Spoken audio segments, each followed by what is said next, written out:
When my grandmother was born in 1905, older people passed away on average at 49. When I was born in 1960, at the age of 65. But now, older people on average live to 82, that's the average. There's a whole new era of living that older people are discovering, and they're really making the most of it. I think older people are just like younger people. Very often older people might look older on the outside, but they're still the same way they were when they were younger. They've still got the same likes and dislikes, the passions and interests that have driven their whole lives are still there.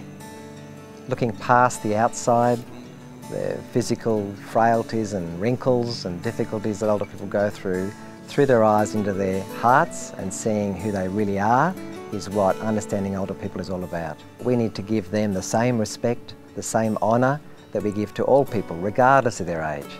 This idea that older people are needy and younger people are rude and selfish, I think we've got that wrong. I think we've got great contributions to make to each other.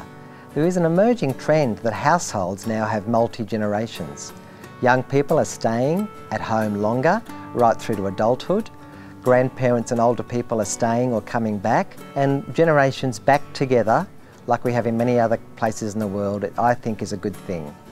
Let's see how those kind of households emerge, and I think we'll find healthier, happier, whole families.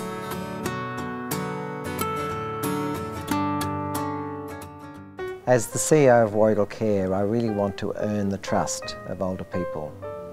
If we can have older people during their transitions of ageing, through early ageing, through the independent living and home care stages, into residential care, and eventually into high care and palliative care, trust us to make that transition really smoothly, sometimes over 10, 20 or 30 years, that's our aim.